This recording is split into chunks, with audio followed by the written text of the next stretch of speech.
So another question that I get asked quite regularly is, what has your emotional state got to do with anything? You'll forgive me, but your emotional state has got everything to do with everything. Um, you don't actually choose to do anything unless you are in an emotional state beforehand. And I don't mean, well, it can actually mean that you're in an absolute state.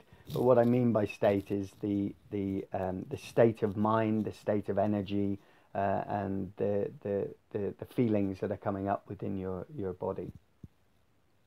So, what has your emotional state got to do anything? Well, particularly as a leader of a team, if you want the team to do anything, then you first, as a leader, let's say, have to be enthusiastic about it. You have to know the why. You're the one that everybody on the team looks to create the culture within the company. So, for instance, if you are an angry, negative style leader and you believe that your leadership style should be carrot and stick, then you're going to end up with a culture in the company where people will not tackle you because you'll be argumentative, you'll be overpowering, you may belittle them, you may bring sarcasm into it. What you're doing is creating in that team a culture of fear. When you have that culture of fear, the team don't really know what to do unless they look to you for direction. And when they look to you for direction, you may be peeved and frustrated that the team is supposed to know what to do. The conundrum is they don't feel comfortable, confident in their flow and ready to take on the world when right behind them their angry boss is kicking their backsides, berating them, telling them off, or worse still, that boss, and I use the word boss as opposed to leader, cannot manage their own emotions.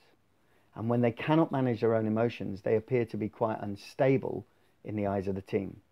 You create this negative downward spiral within the culture of the company where nobody wants to tackle you, nobody wants to say you're wrong, nobody wants to disagree. And therefore, they all become yes people. And if they become yes people, that makes you the most powerful person in the room, basis your fear that you're instilling in them. That means they'll do what you tell them to do, which then means you have to do more work because you have to not only do the strategic view of the company, but you then start micromanaging every individual within the business. And that's going to create a mess and an amount of hardship like you wouldn't believe. So one of the keys here is that if you take an idea of an emotional bank account with your team, it starts from within. So imagine that you have a bank account of emotion in your body, and every other person in the team has got that too. Ask yourself, when was the last time that you paid into your team's emotional bank account? And that may be with a small compliment, a well done on something, a sharing your appreciation for how they've handled something challenging that's come up in the year, the extra hours they may be putting in that they're not being paid for, little things like that. Each time you do that, you're paying into their emotional bank account. And every time then you ask them to either stay later or do extra work, or you maybe do not manage yourself as well as you would like and you blow up a little bit, then you're withdrawing from that emotional bank account. If you think of it like that every single interaction you have is some form of transaction will be taking place. And in that transaction, you're either giving or you're taking from that emotional bank account.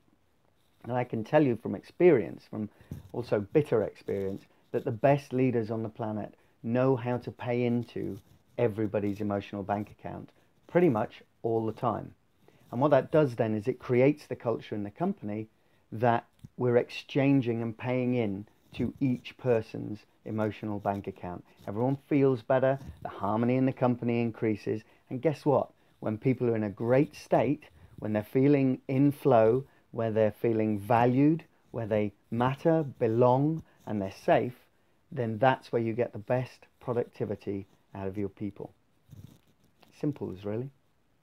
Okay, talk to you again soon. Bye.